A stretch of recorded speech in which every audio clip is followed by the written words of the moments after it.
Les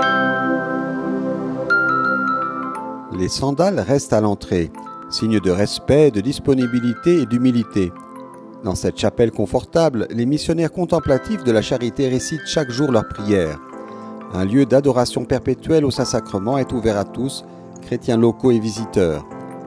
Dans la ville de Nazareth, c'est un lieu de silence et de tranquillité, comme l'indique le nom de la maison, Beth Salam en arabe ou Beth Shalom en hébreu, qui signifie maison de la paix.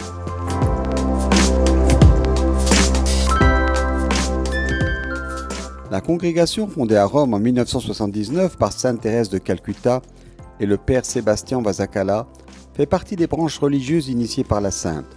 Une vie caractérisée par la prière, la pénitence et les œuvres de miséricorde, en particulier le service libre et sincère des plus démunis. Expérience partagée aussi par le prêtre qui est le supérieur général des frères contemplatifs et qui a vécu étroitement avec Mère Teresa.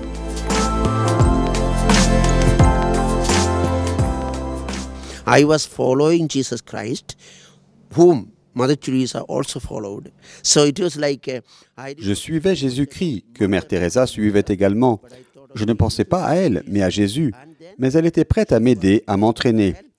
Elle m'a dit que je n'étais pas dans le passé ou dans le futur. Elle disait toujours de vivre l'aujourd'hui. Pour Mère Teresa, le plus important était le présent, pas hier ni demain. Pour moi, c'était un excellent enseignement et j'ai beaucoup appris avec elle. Elle était ma deuxième mère. big learning for me, and so many other things I learned through and from her, and she taught me. She has been my second mother. À Nazareth, la branche contemplative masculine existe depuis 2010. C'est une maison de formation dans laquelle les religieux se préparent aux vœux perpétuels. Ils coexistent avec d'autres charismes présents dans la ville et visitent les malades à domicile et dans les hôpitaux. Ils sont également présents dans le domaine de la liturgie, dans les célébrations de la basilique de l'Annonciation.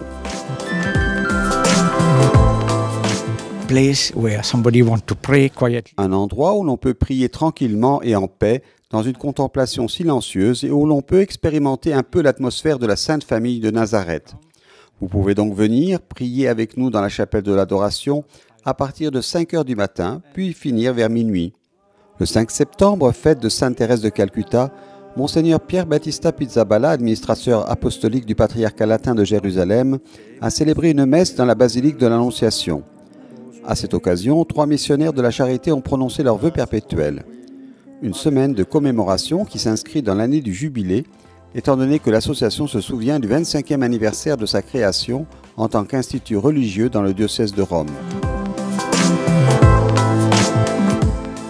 Ils sont également présents en Inde, en Albanie, au Nigeria et au Ghana.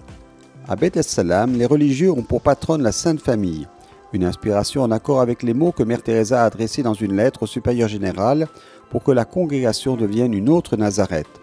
Comme dans la vie cachée du Christ, les religieux aussi sont les apprentis de l'école de Nazareth, l'école de la Sainte Famille.